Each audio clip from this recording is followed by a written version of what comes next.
Hey, Patrick here. I'm going to go through and review an Azalea game that I played against a Kayo. This game was recorded when I was starting off learning Azalea, so hopefully going through I can see a lot of places that I would choose different lines, just because I've improved since then, hopefully. But let's take a look at the equipment choice for what I'm bringing in.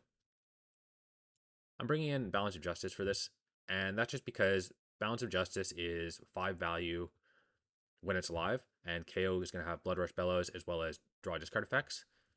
I could see an argument for Skullbone just because you want to dig towards your relevant on hits, and if you can find them, then you're your favorite to win the game. So maybe at some point I'll test it out. I'll put a little more reps into testing out to see which one I prefer. But for now, my sort of general preference is going to go towards Balance of Justice. Other than that, it's a standard loadout with the Bullseye Bracer. I'm not expecting Warmongers, and then Crow's Nest, Death Dealer, Fyendal's Spring Tunic, and then Snapdragons. Going down to the cards I'm bringing to deck. So I need to bring in 10 cards, and in this matchup, sort of like the 10th card is Infecting Shot. It's a good role player. It's a 1 for 7. The on hit is like whatever, right? It's just more damage on hit. But this is definitely a Red in the Ledger matchup. If I can get Red in the Ledger sort of like looping and play a lot of them, then it can really just cripple what the KO is trying to do in terms of their consistent value turns. Unfortunately, KO can also just play like one action point turns pretty strongly, especially if they have like some number of mites going into the turn, or if they have a swing big, or something like Bare Fangs is probably the best card for them to play. So hopefully I can pair Red in the Ledger with things like Inertia or Seek and Destroy. That's kind of the best thing that I can be doing with this card in this matchup. Also, bringing in 3 Remorseless. This is the on hit's fine. Sometimes it's going to be worth a couple value. It's similar to like Infecting Shot in terms of the value that it can represent, but it can stop Reckless Swing from Arsenal, which can be relevant sometimes as well. When it gets down to low life, this card is just sometimes going to present lethal if they're at like single life points. And then finally, I'm bringing in 3 Sleep Dart. I think this card is almost equally as good as Red in the Ledger in this matchup. The fact that I can just turn 5s back into 5s is a huge deal, and them not making a mite is another big deal. So there's going to be, I know that in paper, I've had choices where do I go for Red in the Ledger or do I go for Sleep Dart? And I'm still not sure. I think they're both in competition for being like the premium on hit that you want to land. And it's probably just situational, honestly. But let's hop into it. Here we are in game, and I win the die roll and choose to go first. My understanding now is I want to go second. This is an aggressive matchup, and it's likely that they'll get some value on their first turn. They'll leak some value, but I want to be the one who is pressuring hand and on hits first. Here you can see I'm blind flipping, trying to find some kind of relevant on hit. I don't think this was correct. I think that like it's kind of correct, especially I don't know. This is a tough call because I do have 2 arrows in the Remorseless and Sleep Dart, and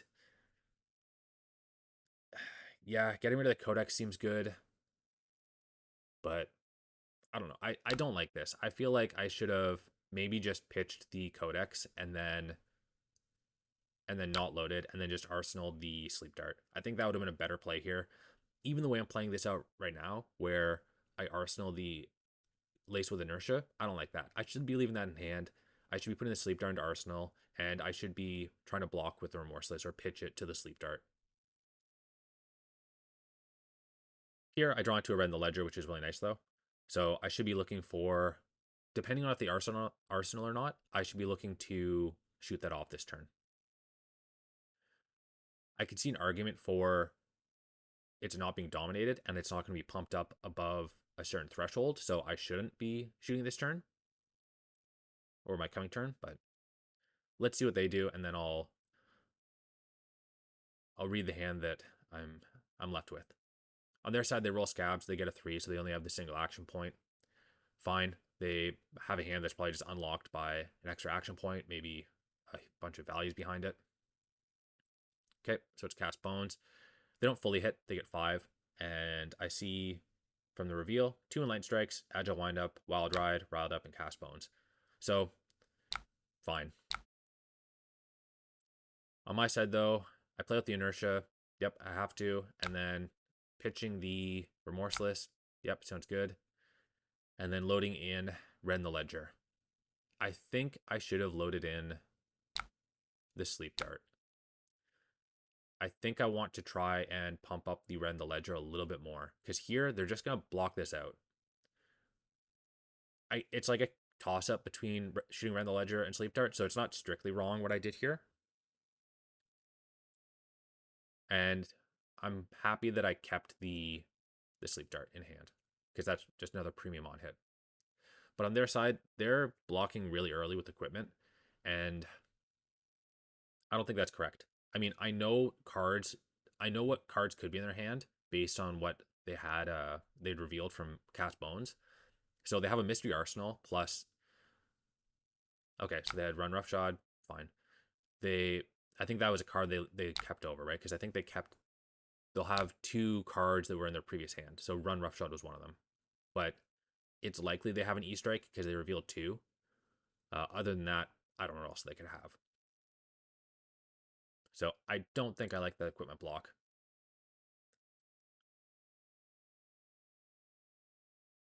And here, I think they... Okay. Coming with the Light Strike? Yeah, I don't like that. Go Again is like the weakest mode on Light Strike. I think they should just block with whatever card they bottomed. And then they should have... Yeah, I think they should just block with the card that they bottomed.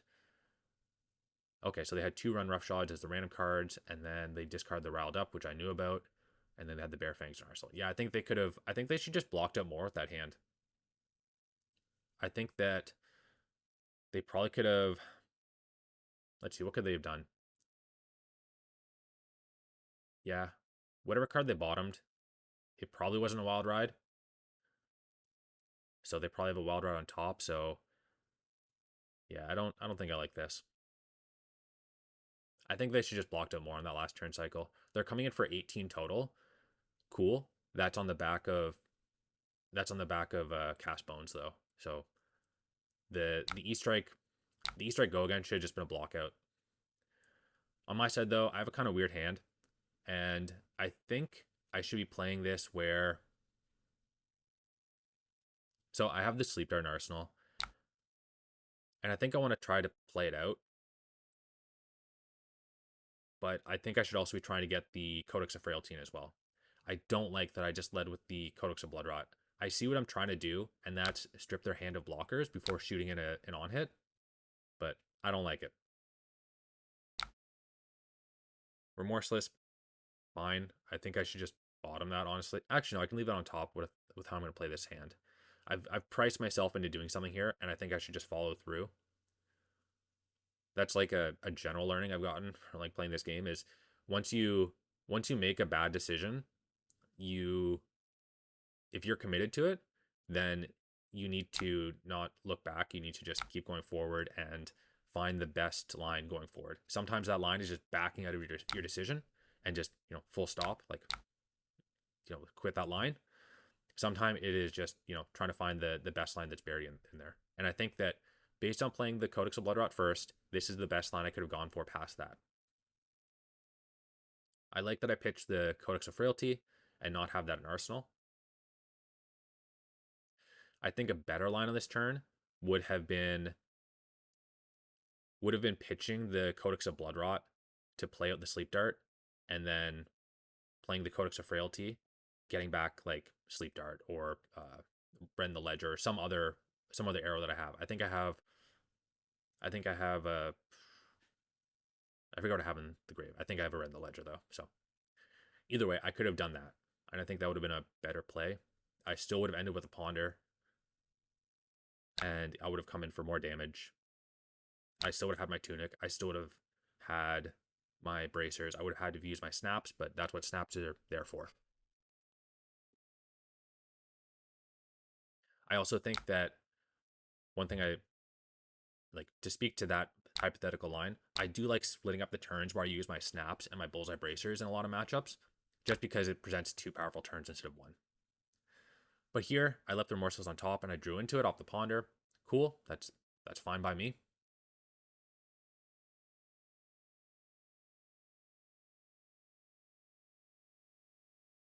And they're just going to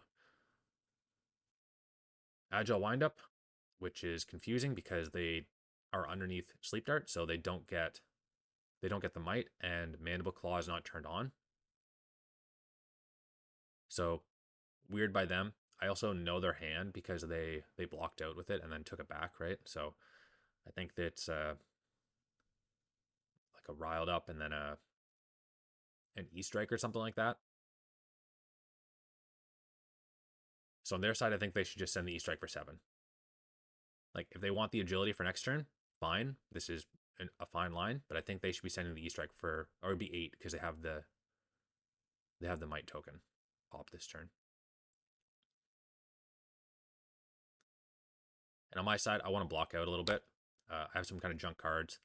The Amplifying Arrow is not great. Remorseless and Arsenal. Yeah.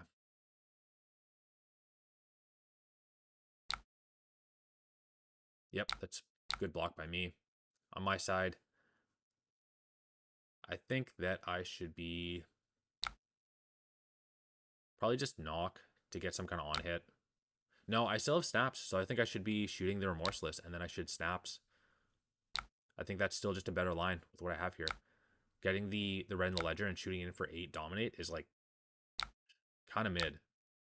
There, I guess it's dominated with Seek and Destroy, so that is something to say there, but man, this line still just feels unclean to me. I think I should have just used my snaps here. I think shooting the Remorseless and the Sleep Dart would have just been a good set of on hits that would just like functionally brick their turn, and it would have just been a better use of my resources. I wouldn't have used my Tunic. Yeah, don't think I like this.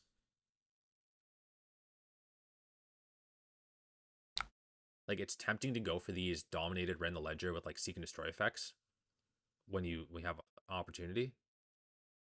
Okay, they don't even block with 1 card. That's just a misplay on their side. They're going to lose those cards in hand. So unless they can play them all out to some crazy effect, which I don't think they can. I don't think there's any 5-card hand that Kayo can have that just plays out off a single action point and it is crazy value. He should have just blocked with one of those 3 blocks in hand. I know he has them. Okay, Agile Windup. Fine. That's good for him to have here. And this hand wants to block out as well. Okay, so they just, yeah, they cast Bones and then they, what, IP3 themselves? That seems pretty mid. What did they destroy? I think they discarded an E-Strike there, so they should just block the E-Strike. They leaked 3 value for no reason.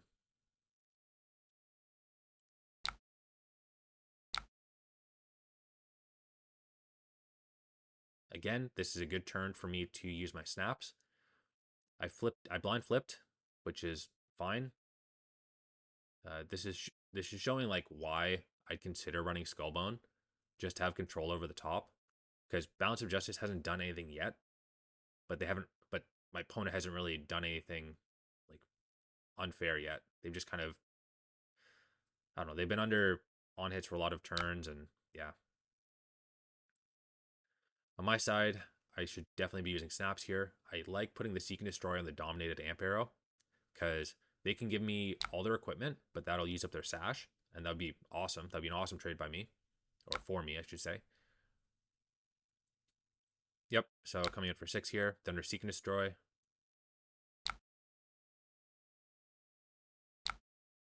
And then load in Red the Ledger. Yep, I like that.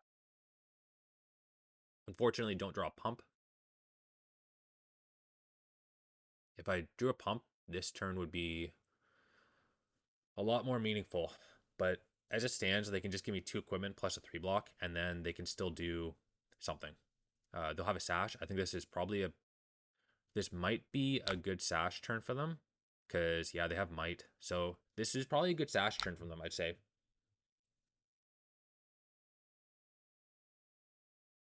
But they're at 13, so there's a pretty healthy life total. On their side, what are they going to do? Wild Ride. Okay. So they discarded Enlight Strike. So I assume they had that in hand. Otherwise, they would have popped Sash. And then they have Mighty Windup. So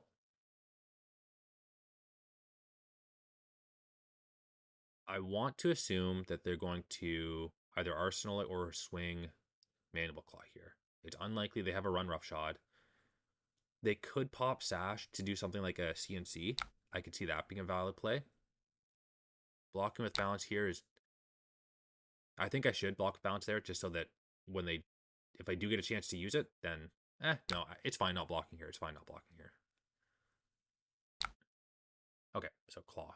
And they did have a CNC. I think they should just pop Sash there. I'm assuming they drew the CNC off the draw discard, but I think they should just pop Sash, pressured my arsenal.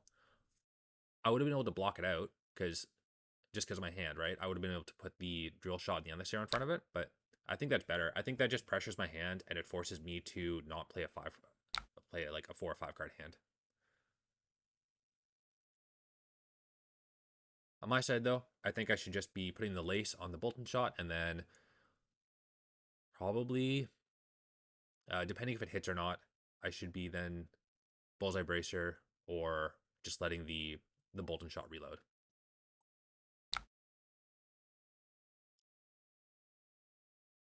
So good so far, coming in for 6. I like having the lace with Inertia on the Bolton shot, just kind of like baits out blocks. Because I more care that the Endless Arrow hits. Because I want to have that as an arsenal going to next turn.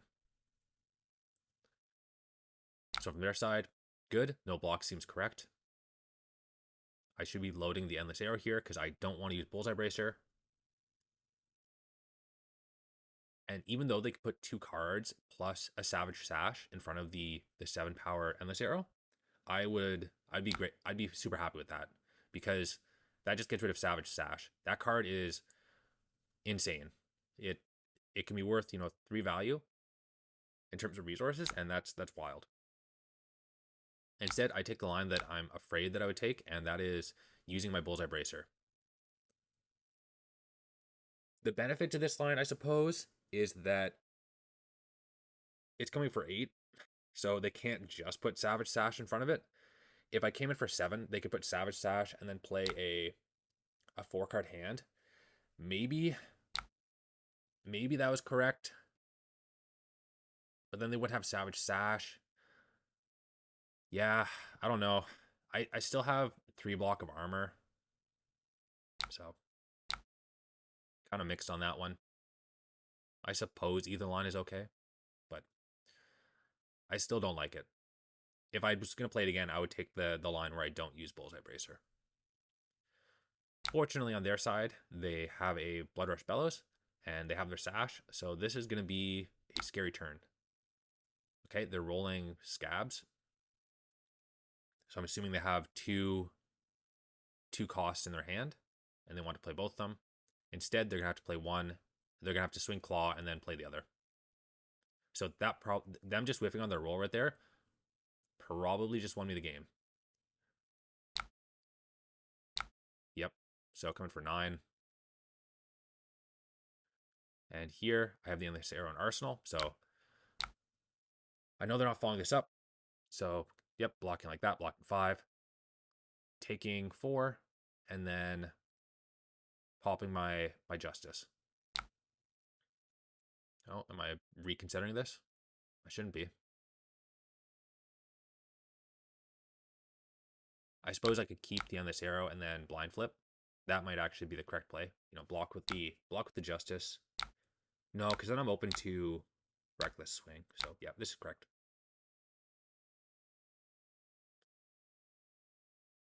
But I draw another arrow. So yep, blind flip. Because if I hit an arrow, I just win the game on the spot. And even here, I'm going to come in for a 13 and I'm going to come for 13, and then I'm going to have the Rain Razors as instant speed. So that should be guaranteed, unless they have 2 reckless swings, but not playing around that. Hit, they block 6. And that's GG.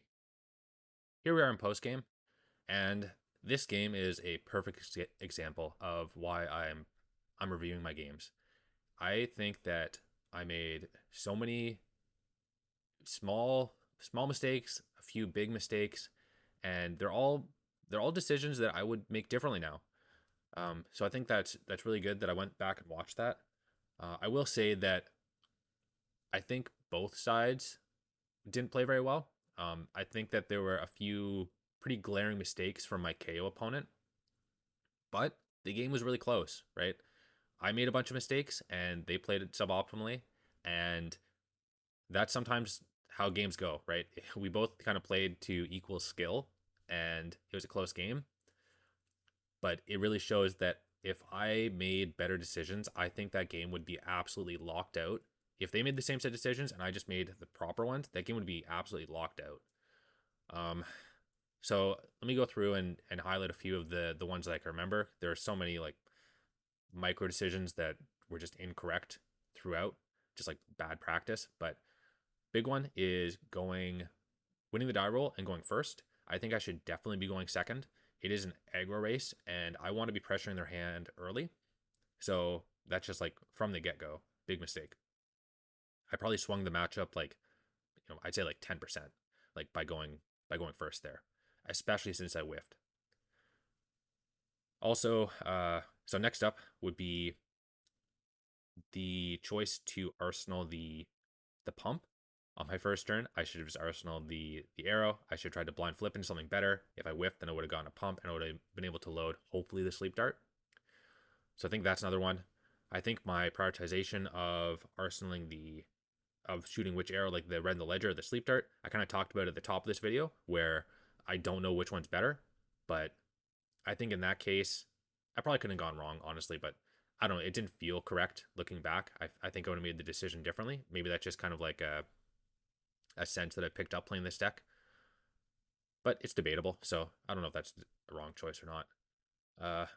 Probably the biggest mistake that I made in this game was that whole the whole double codex turn. I think if I played that turn better, I think that game would have been absolutely just locked out. I don't think they would have had any chance to come back if I'd gone. I think it would shoot the sleep dart from Arsenal and then snaps, then codex, get back like a red in the ledger or a sleep dart, and then shoot that for 11. I think that would have just completely locked the game. I think that was probably just like a good enough turn. Like that was a good turn to use my snaps on. And yeah, especially like snapshotting like the game state at that point where they'd used up a lot of or I think they used up all of their 2 blocks on their equipment. So they just like are slowly going to dwindle out in terms of like free block or like easy blocks with their equipment. So I think that was just like a massive throw on my side. And then I kind of made the same bad decision like turn after turn after turn, like actually just like 3 turns in a row where I did not snaps where I should be. Finally, it kind of like got to me that I should be using my snaps and like just using it to like get like a full step ahead, like a full turn cycle ahead essentially on my opponent. I think that's probably like a big takeaway that I've learned playing Azalea, and that's just if I can find a point to get that extra like honestly it's like 6 value. If I can get like 5 value with an on hit or like 6+ value with snaps, then I just go for it. Because if I can just get ahead in the game and then not worry about keeping 5-card hands, the game's locked. Other than that, I think it's debatable in terms of a lot of the other decisions I made. I don't like again, I don't like the turn that I did it was later in the game, but where I didn't use snaps on my sleep dart. Instead, I took like a weird other line that just kind of came in for like a piddly amount of damage instead of like making an awkward breakpoint here and there. And then in the end, I think I had nice equipment usage with my Balance of Justice. I think playing around them it looked like I was playing around CNC, around them using like the sash CNC, and I think that's really heads up for me. So I'm gonna give myself benefit of the doubt that I was thinking about that and I did play around it. So probably props to me, but maybe not. Either way, it was good. Uh, I didn't I I didn't get a chance to use my Balance of Justice activation until their last turn, so no real loss of value there. So good job there as well. But yeah, that was a good game to review for me personally. Hopefully, someone's getting some value out of just watching me like bungle through that game because man, that was painful for me to watch, but I love it.